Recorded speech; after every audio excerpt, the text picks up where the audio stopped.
very much have had a fondness for tea for a long time. I still kind of consider it something to be almost sacred or special.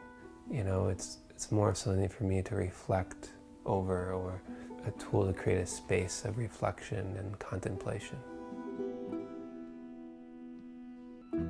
You know, I remember, getting up to Camp Navistar, which is the camp on the border between Kuwait and Iraq, shortly after President Bush, got up on an aircraft carrier and declared mission accomplished. And, I was motivated. I was like, we're gonna go provide some humanitarian relief. I'm gonna help, fix some bridges and stuff, and I'm gonna go home a hero.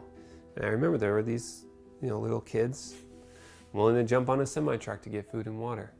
And I thought at the time, oh, Hua, these are the kids we're here to help.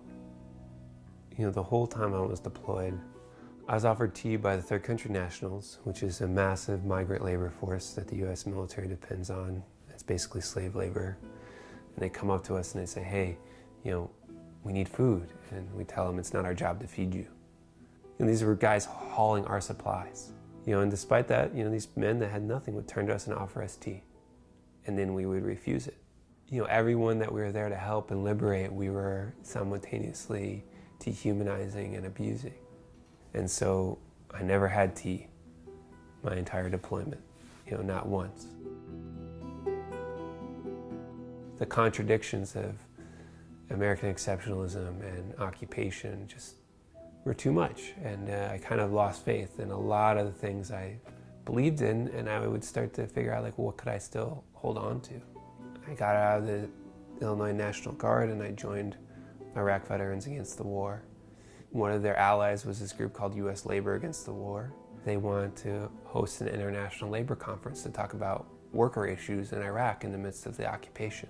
And after I was done speaking, this man jumps up in the back of the auditorium and starts yelling something really loud in Arabic and just booking down towards the stage. And I'm like, okay, well, this is it. This guy's gonna come beat me up. And just as he comes up on stage, I hear the translation come through the little earpiece, and it's, I just want to come up on stage and give this gentleman a hug. And he grabs me and he hugs me.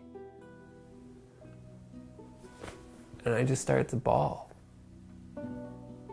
This man, he was in the Iraqi military and fought against the invading forces and forced the British military out of his oil fields. And there he was hugging me. And they brought me off stage and they brought me out of the auditorium and they sat me down. And they offered me tea.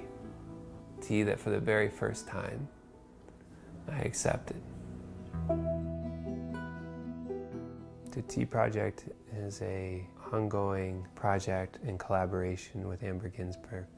I originally began the project in 2009 out of a return trip to Iraq in order to share all the generosity despite, and to create a space for people to sit, sip tea, and reflect about living in a constant state of war.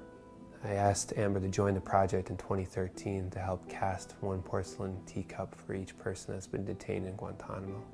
We've pushed the project further and expanded it to include all these forms of presentation and installation. From the middle of my deployment, I've committed my life to using creative practices to counter destruction, to counter the dehumanization that too much of our world is consumed by.